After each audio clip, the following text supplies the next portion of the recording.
I'm a cook in a local hospital, and I've been here for a little over 2 years. Many members of my family have also worked here, so I've heard quite a few stories over the years.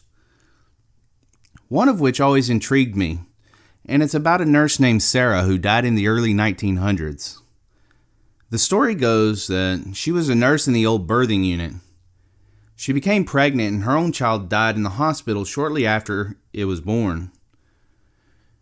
She continued to work in the hospital but moved to a different department as to not remind herself of the tragedy until she became ill and eventually died in the same hospital. My mom worked in the birthing unit for over 20 years and said she only ever saw Sarah once and wasn't quite sure if it was from being tired or not. She is said to wear an old nursing cap and a completely different uniform from the usual scrubs the nurses wear now.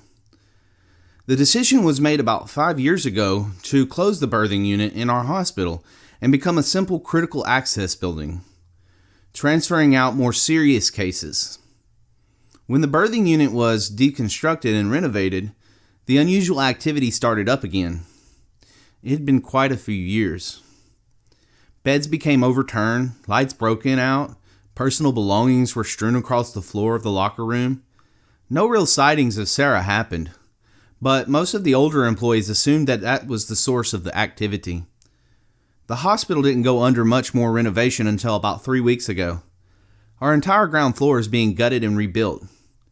New floors, new rooms, etc. to make a new area for Med Express. The kitchen I work in is on the ground floor, and I have now had a few first-hand experiences along with a few of my coworkers.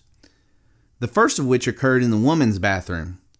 Someone claimed to hear a faint wheezing and someone struggling to breathe from the neighboring bathroom stall. Upon checking, there was no one in the bathroom. Second occurrence was witnessed by my manager. He was finishing up our payroll and stayed a bit later than the rest of us. He claimed he saw movement in our cafe and through the swinging door back to the kitchen. Upon checking, he realized all of us had already left for the day. And the third experience was my own. Just yesterday, I was turning off all the equipment and shutting down the kitchen.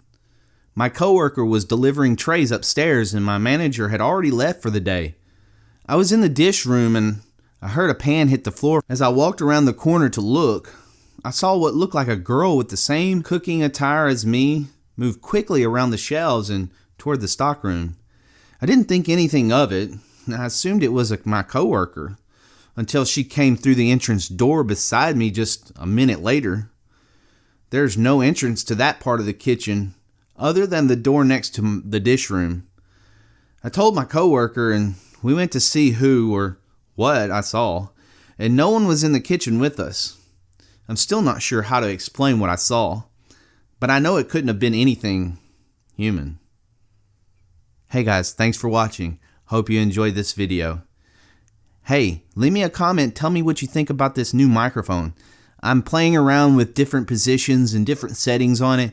Tell me what you think about how it sounds and how loud it is.